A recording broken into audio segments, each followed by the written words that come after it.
everybody, welcome to my channel. My name's Mel. Thank you so much for joining me today for my May reading wrap-up. So, like I said, this is my May wrap-up. So if you guys have been around for a little while, you probably know that in May I decided not to do my Roll of Reeds TBR game.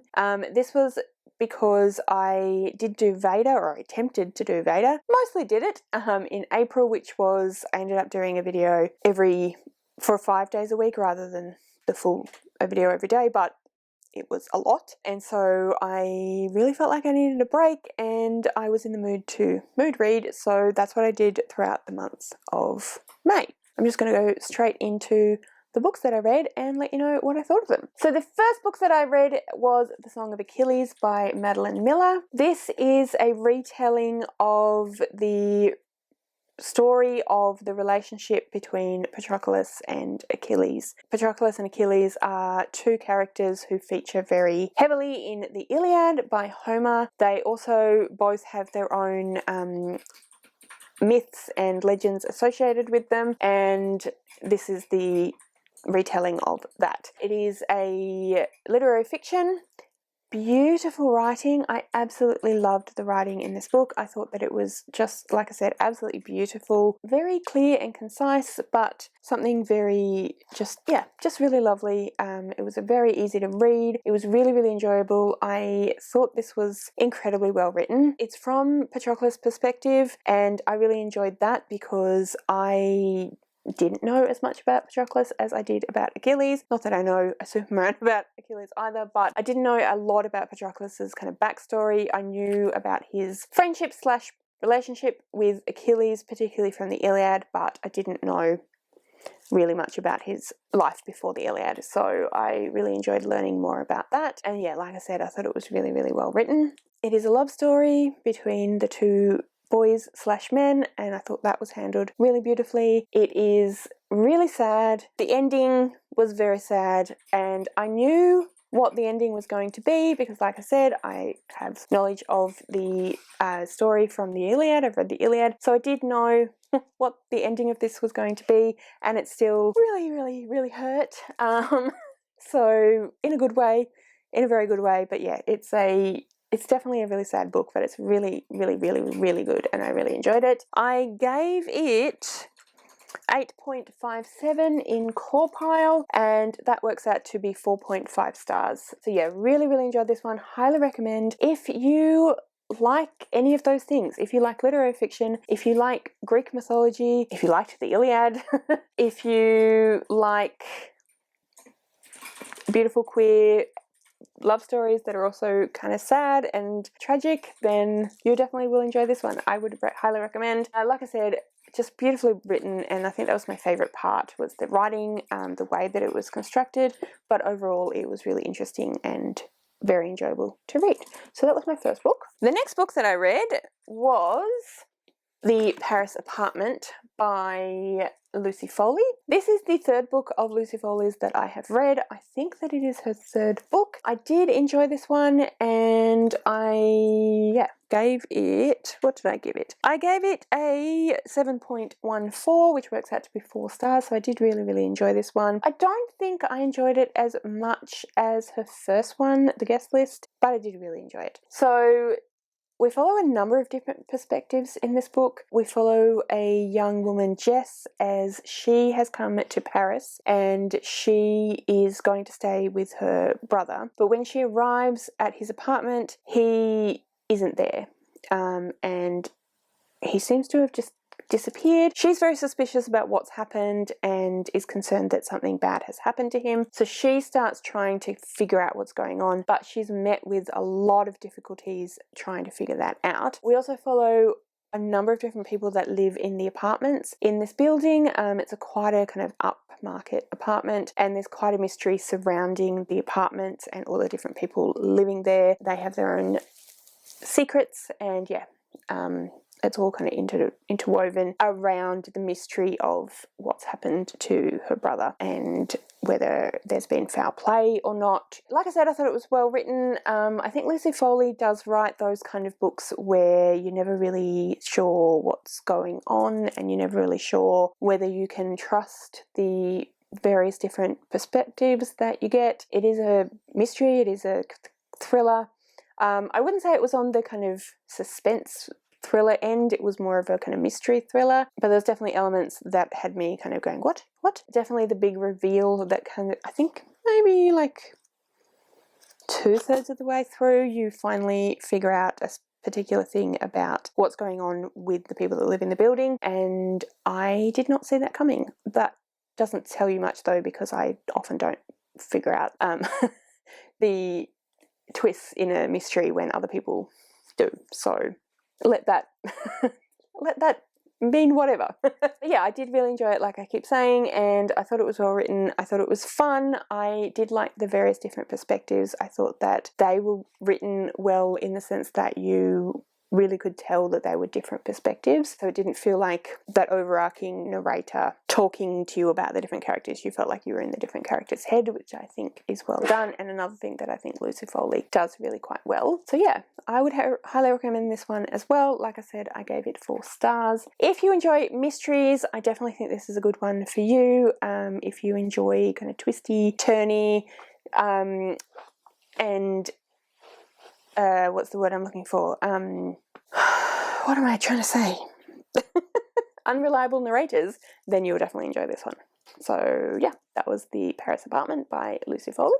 The next book that I read, I don't have at the moment because I have lent it to my mother, but that is Only When It's Us by Chloe Liese. This is a contemporary romance. I was sent this by Ellie from Earl Grey Books for Christmas, I think, last year, and she sent this to me because this is one of her favourite romance series and one of her favourite romance authors. On various different sprints that I do fairly regularly on my channel, I have been saying that I am interested in getting more into reading romance. At the moment, as you guys know, there is a big craze for books like the Wicked Villains series by Katie Roberts, Ice Planet Barbarians by Ruby Dixon, and mostly I think these sorts of books are a little bit beyond me. I am not a huge reader of smut, but I am kind of interested because they're all the rage. So Ellie sent this to me because she thought that it would be a good way to kind of break myself into that kind of romance with a bit of smut that isn't just smut. So build up my tolerance, I guess. And I think that it was a good choice. I really enjoyed this one. I gave it 6.86 on Corpile, which is 3.5 stars. Yeah, I did really enjoy this one. It was mostly a romance. There wasn't huge amount of smut, but there was some smut at the end. The smut was quite well written. Oftentimes my problem with smut is that it's not necessarily super well written, but this one was really quite well written. But the romance between the two main characters was really well written and really believable. It did have the miscommunication trope, which I usually hate because, again, oftentimes with romance tropes, the reason I don't like them is because I find that, I mean, this is very much generalizing, but I find that they're often just not really that well done. And miscommunication is one of those where it can be done really poorly, and it can be one of those things where you're reading it going, why aren't you just talking to each other? This would have been all completely solved if you just bothered to spend 2 minutes telling each other anything at all. But this particular miscommunication was actually done really, really well. So at the beginning of the book, we follow 2 main characters. We follow, what is her name? I'm really not doing very well at remembering names or like phrases today. Anyway, whatever her name is, we follow a female main character and we follow a male main character. The male's name is Ryder. Willa is the woman's character. They're in college and Willa is a soccer star. She is at university studying business, I think, and also is on a scholarship to do soccer. So it's really important that she keep up with her soccer training and everything like that, but she also needs to do well in her subjects. She starts a new class with a lecturer who isn't quite as accommodating as her other lecturers have been towards her soccer requirements and her sporting requirements, and she is told to get some notes off this person, Ryder. When she goes to ask Ryder for the notes, what she thinks, Ryder just totally blanks her and ignores her. But actually what's happened is that Ryder has a hearing issue. He is, I think, completely deaf in one ear and very much suffers from hearing loss in the other ear due to an illness, meningitis I believe it was, and he had all these hearing issues as a result of that, and so he has a lot of ongoing health issues and some disability, and he is very nervous about talking about this and letting people know. And so Willie doesn't realise, she thinks he's just being an asshole, and he thinks she's being a nut job, basically. So the miscommunication is done quite well, is basically what I'm getting at. And yeah, so I really, really enjoyed it. I thought the characters were very, very well written. It is very much a character-driven story. The main point of the story is them developing a relationship and how they interact with each other, and so the characters are really important, and I really think that the characters were written really, really well. So I highly recommend this book if you enjoy romance, a little bit of smut. Yeah, I just thought it was incredibly well written and really, really fun. Then I read Radiance by Grace Draven. This is another book that is a little bit out of my comfort zone. It is a fantasy romance. So in the sense that it's fantasy, it is pretty much dead on my favourite genre, but it also is a romance, which is, again, not something I read super often, although I'm definitely picking up more and more. It's quite a short little book, but yeah.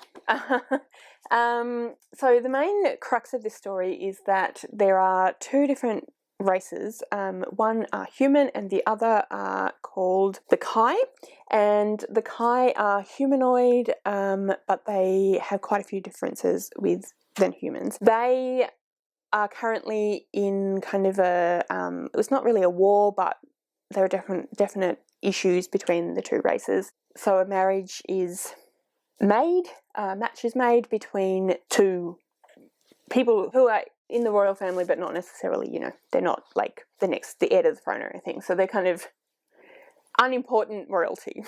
Just the kind of people that are useful for marriages that are alliances, which is what happens. So they're kind of naturally disposed to not like each other, and it's about them overcoming their dislike of the other race and also their concerns about how their differences are going to affect each other and forming an attachment, and yeah, shagging a lot.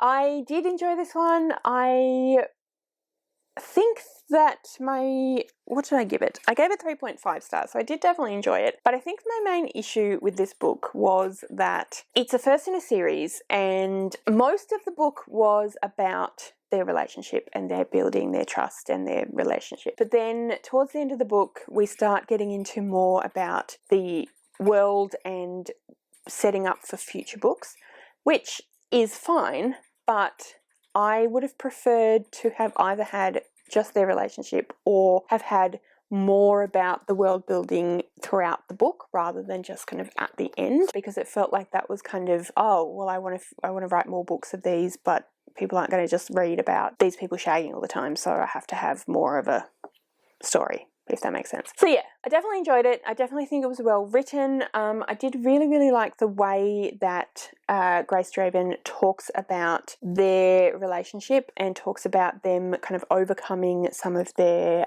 preconceived notions and some of their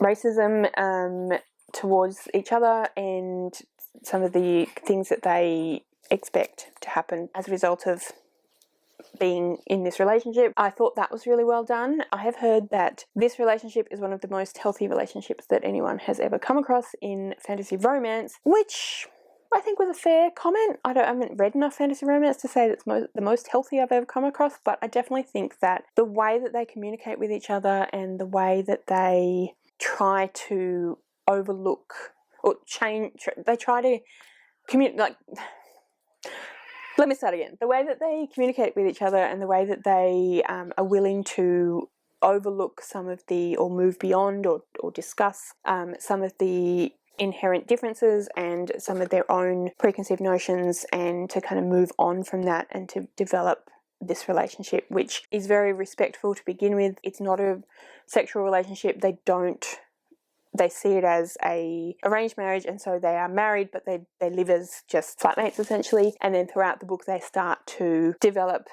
trust and feeling, and then that's when they start to have a sexual relationship. And so from that point of view, it's really healthy because they develop feelings and attraction and trust and communication, and that's when their relationship evolves and develops. So you see the evolution of the relationship. So I did really appreciate that. I thought that was really, really well done. But yeah, so if you enjoy fantasy romance, I think that you will enjoy this one.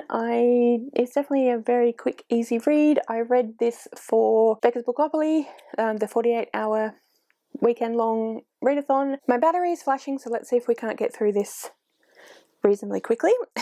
The next book that I read was Good Girl, Bad Blood. This is the sequel to A Good Girl's Guide to Murder by Holly Jackson. In this book we follow Pip. In the first book, Pip was doing a end of school project, and the project was that she was going to see if she could figure out who killed this girl in her town, because the person that was convicted, or the person not convicted, but the person who is accused of doing it, who has since died, she doesn't think did it. So that's the first book, and this is a follow-up to that. So it follows Pip again. She is creating a podcast, or she created a podcast for that, for the first one, for the first story, and then she is approached by her friend whose brother has gone missing, and they suspect foul play, and she's approached because the police aren't interested in searching. They keep saying that he's an adult and he's only been gone for a little while, so they're not concerned, he'll come back. And so Pip goes to start investigating as well. Really enjoyed this one as well. I really loved the Good Girl's Guide to Murder, and